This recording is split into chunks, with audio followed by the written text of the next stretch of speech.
आता बघूया टॉप 9 मोठ्या बातम्या।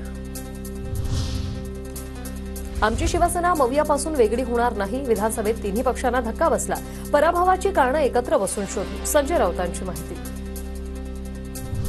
नाशिकमध्ये ठाकरे गटाच्या नेत्यांकडून स्वबळाचा नारा, स्थानिक स्वराज्य संस्थांच्या निवडणुका स्वबळावर लढणार। विधानसभा निवडणुकीत घटक पक्षांचं अपेक्षित सहकार्य नाही, नाशिक महानगर प्रमुख विलास शिंदे आक्रमक। नागपुरात उपमुख्यमंत्र्यांसाठी असलेल्या देवगिरी बंगल्यात शिंदेंचा मुक्काम असणार। मुख्यमंत्री पदाचा दावा सोडल्यानंतर शिंदेंना देवगिरी बंगला मिळणार असल्याची माहिती। मुंबई पोलीस मुख्य नियंत्रण कक्षाला पंतप्रधान मोदींना मारण्याच्या धमकीचा कॉल, मोदींनी मारण्याचा प्लॅन झाल्याचा महिला कॉलरचा दावा। तर कॉल प्रकरणी शीतल चव्हाण ही महिला पोलिसांच्या ताब्यात।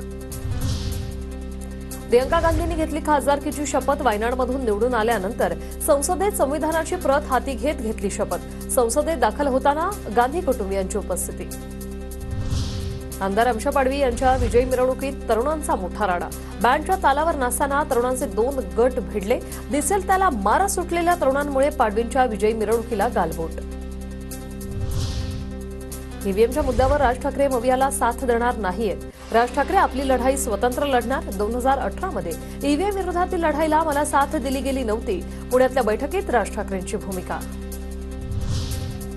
राहुरीचे प्राजक्त तनपुरे आणि कोपरगाव विधानसभेचे पराभूत उमेदवार संदीप वरपेंचं ईव्हीएम पडताळणीसाठी अर्ज। जिल्हा निवडणूक निर्णय अधिकाऱ्यांकडे अनामत रक्कम भरून ईव्हीएमवर शंका उपस्थित करत अर्ज दाखल। राजधानी दिल्लीत ईडीच्या टीमवर हल्ला, बिजवासन भागात आरोपी अशोक शर्माच्या कुटुंबाने हल्ला केल्याची माहिती। हल्ल्यात ईडीचे अधिकारी जखमी।